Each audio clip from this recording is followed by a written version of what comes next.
আচ্ছা, শেষের দিকে আমি আপনাকে ছোট্ট করে এক লাইনে বলি আমার অভিজ্ঞতাটা।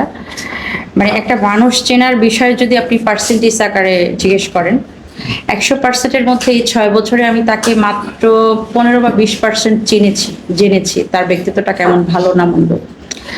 আহ, আর বাকি 80% চিনেছি কিন্তু এই গত 3 মাসে।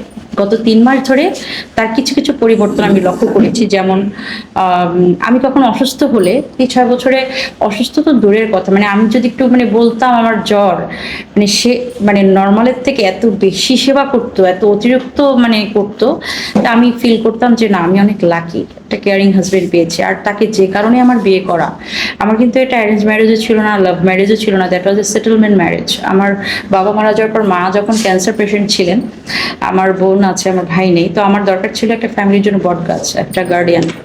তো এটা রিচ কোনো সুগার ড্যাডি বা রিচ কাউকে বিয়ে করলে সে তো আমাকে সুন্দরী দেখে বিয়ে করে নিয়ে চলে যাবে, আমার ফ্যামিলি দেখবে না। তো আমার দরকার ছিল এমন একটা পার্সন, শিক্ষিত, হ্যান্ডসাম, ভদ্রলোক, যে কিনা আমার বোনদের নিজের বোনের মতো দেখবে, আমার ফ্যামিলিটাকে আগলে রাখবে।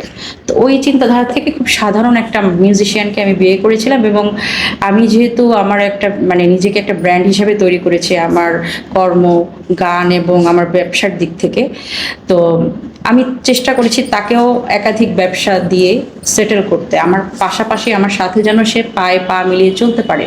সম্মানের জায়গাটা আমি কিন্তু এই 6 বছরে আমার লেভেলে নিয়ে এসেছিলাম। এবং আমি যেখানে চলতাম তাকেও কিন্তু সাথে রাখতাম, আমি যেখানে কনসার্ট করতাম সে আমার সাথে থাকতো। আমার প্রত্যেকটা বিজনেসের মানে আমি চোখ বন্ধ করে তাকে বিশ্বাস করতাম। ইভেন স্টিল নাও আমি অনেক অনেক এভিডেন্স মিডিয়ার সামনে প্রেজেন্ট করতে পারিনি, বিকজ আমার ফেসবুক, আমার সকল গুগল অ্যাকাউন্ট, ইমেল, আমার bank account, debit card, credit card, এমন একটা পাসওয়ার্ড মনে হয় আমার মনে নাই, সব সে জানতো। সব কিছু চোখ বন্ধ করে তাকে বিশ্বাস করে দিয়ে দিয়েছিলাম যে আমারই না, আমার ফ্যামিলির, আমার বোনদের সকল ডকুমেন্টস তার কাছেই থাকতো। যাকে এত তো